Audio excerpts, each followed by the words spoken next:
Hello दोस्तों, हमारे YouTube channel में आप सभी का स्वागत है।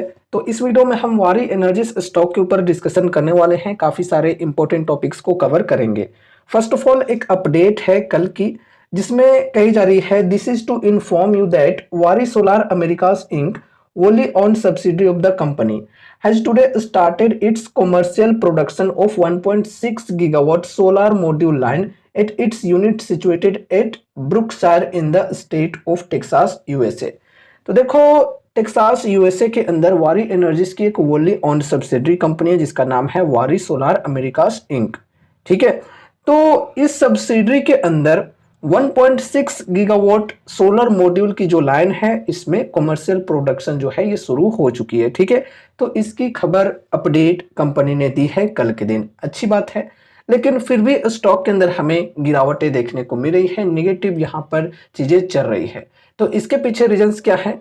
रीजन है अमेरिका के अंदर डोनाल्ड ट्रंप की विक्ट्री। ठीक है, डोनाल्ड ट्रंप की विनिंग होने के बाद ही उनके द्वारा कुछ ऐसी चीजें कही गई थी रिन्यूएबल सेक्टर को लेकर, जिस वजह से हमें ऐसे स्टॉक्स में गिरावटें देखने को मिल रही हैं।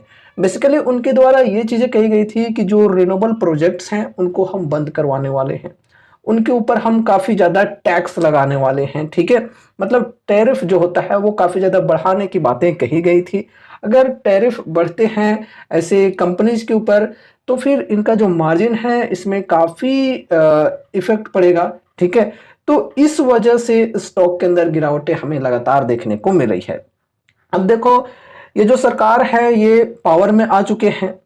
अब पावर में आने के बाद अभी ऑफिशियली ऐसी चीजें नहीं कही गई हैं इनके द्वारा। ठीक है, तो पहले विनिंग होने के बाद अनऑफिशियल तरीके से ये चीजें कही गई थी, लेकिन विनिंग के बाद अभी इससे रिलेटेड कुछ भी ऐसी ऑफिशियल अनाउंसमेंट्स नहीं आई हैं। अगर ऑफिशियली भी ऐसी अनाउंसमेंट्स देखने को मिलती है तो फिर स्टॉक के अंदर हमें और भी ज़्यादा गिरावटें देखने को मिल सकती हैं।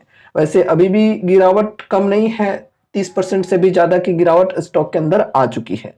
अभी यहाँ पर अगर हम वैल्यूएशन की बात करें तो स्टॉक की पी तकरीबन 70 की है, इंडस्ट्री पी तकरीबन 60 की है। ठीक है, तो वैल्यूएशन थोड़ी सी एक्सपेंसिव है यहाँ पर। अगर हम मीडियन पी की बात करें तो मीडियन पी 56 के अप्रोक्स है। ठीक है, तो वैल्यूएशन फिलहाल थोड़ी सी एक्सपेंसिव है, लेकिन अच्छी बात यहाँ पर ये है कंपनी के अंदर कि कंपनी का जो मार्केट शेयर है इंडिया के अंदर ये काफ़ी बेहतरीन है। सबसे बड़ी कंपनी है सोलर मॉड्यूल्स एंड पैनल्स की मैन्युफैक्चरिंग के क्षेत्र में। ठीक है, तो इस वजह से थोड़ी सी यहाँ पर जो मतलब पॉजिटिविटी है ये इन्वेस्टर्स को मिलती है कि आगे चलकर कंपनी जो है ये अच्छा कर सकती है। लेकिन एक बड़ी नेगेटिव पॉइंट यहाँ पर ये भी है कि वारी ग्रुप के जो प्रमोटर हैं इनके ऊपर कुछ लिटिगेशन वगैरह चल रहे हैं, तो ये भी एक नेगेटिव पॉइंट बनती है स्टॉक के अंदर। इसके वजह से रिस्क जो है ये बढ़ता है, तो इसे ध्यान में रखकर चलना है। ठीक है, अब देखो, फंडामेंटली एंड फाइनेंशियली कंपनी की बात करें तो बढ़िया है। लॉन्ग टर्म के लिए देखा जाए तो ठीक है, लेकिन हाँ, जरूरत से ज्यादा अमाउंट्स नहीं लगाना है,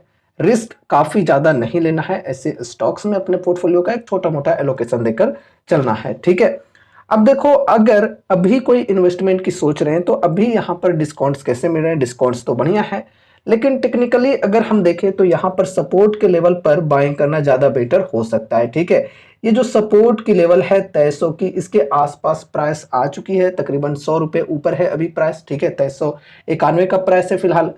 तो यहाँ पर अगर इस सपोर्ट के पास स्टॉक आ जाता है गिरते गिरते, तो फिर यहाँ पर एसआईपी की शुरुआत करने के लिए डिस्काउंट बढ़िया हो सकती है। ठीक है, ये जो सपोर्ट है ये आईपीओ के वक्त की ही लेवल है। ठीक है, जब आईपीओ स्टॉक की आई थी उसी वक्त का ये लेवल है सपोर्ट का। ठीक है, तो अगर आपको 2300 के लेवल पर स्टॉक मिल जाता है तो फिर यहाँ पर आप फर्स्ट एसआईपी करने की सोच सकते हो। बाकी एक ऑप्शन आपके पास ये भी है कि Q3 के नंबर्स आने का वेट करो, साथ ही साथ बजट आने वाला है 1 फरवरी को, तो बजट का थोड़ा वेट करो। इन दोनों चीज़ों के अंदर देखो कैसी चीज़ें होती है, पॉजिटिविटी होती है इस सेक्टर को लेकर बजट के अंदर या फिर नहीं, ये देखने वाली बात होगी। साथ ही साथ Q3 में कंपनी की परफॉर्मेंस कैसी रहेगी ये भी देखने वाली बात होगी। तो इन दोनों चीज़ों के अंदर कंफर्मेशन मिलने के बाद आप चाहो तो एंट्री ले सकते हो। ठीक है, तो ये दोनों रास्ते हैं आपके पास, आपको जो सही लगता है वो कर सकते हो, या फिर आप चाहो तो यहाँ पर फर्स्ट एसआईपी कर लो इस सपोर्ट के लेवल पे, और जब Q3 एंड बजट के वजह से अगर स्टॉक के अंदर गिरावटें देखने को मिलती है तो आप उस लेवल पे ऐड ऑन करने की सोच सकते हो। लेकिन हाँ, ऐड ऑन करने के चक्कर में ऐसा ना हो कि पोर्टफोलियो का एक बहुत ही बड़ा वेटेज दे दिया, तो इस गलती को करने से बचना है। बाकी दोस्तों देखो, ये कोई कॉल टिप या रिकमेंडेशंस नहीं है। तो इसलिए इस वीडियो को देखने के बाद अगर आपको कुछ भी इंटरेस्ट लगता है तो फिर आपको अपनी तरफ से भी कुछ स्टडी एंड एनालिसिस करनी है। साथ ही साथ अपने फाइनेंशियल एडवाइजर से भी कंसल्ट जरूर से करना है कोई भी डिसीजन लेने से पहले।